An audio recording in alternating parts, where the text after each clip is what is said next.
Hi అండి. జంతికలు ఎలా చేయాలో చెప్తానండి.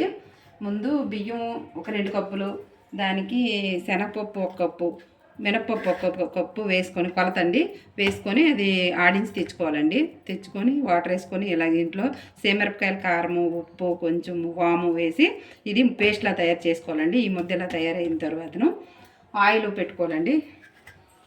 ఆయిల్ హీట్ ఎక్కిన తర్వాతను ఇగో జంతికలు గొట్టమండి. ఇది ఈ జంతికల గొట్టంలో ఇలా కొంచెం కొంచెం పేస్ట్ తీసి ఈ ముద్దని ఇలా వేసి ఇలా పెట్టి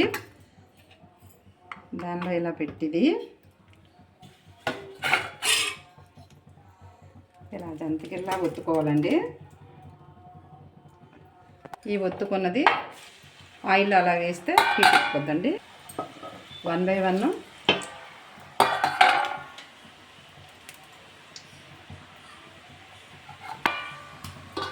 వేసినవి ఇలా కొంచెం రిటర్న్ చేసుకోవాలండి. ఇలా చేసుకున్న తర్వాతను ఇది కొంచెం గోల్డెన్ కలర్ వచ్చిన తర్వాత, బాగా అయితే గోల్డెన్ కలర్ అయితే రాదండి, ఎందుకంటే మినప్పప్పు వేసేసుకున్నాం కాబట్టి. ఇది జంతికి ఏగిందంటే ఆయిల్ కూడా సైలెంట్ అయిపోద్దండి.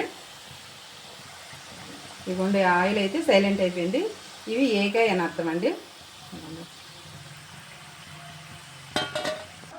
ఇదిగోండి క్రిస్పీ జంతికలు అయితే రెడీ. చాలా గుల్లగా వచ్చాయి, చాలా బాగున్నాయి. అందరూ ట్రై చేయండి. నాకు వీడియో నచ్చితే లైక్ చేయండి, ఛానల్ అయితే సబ్స్క్రైబ్ చేసుకోండి. Thank you for watching.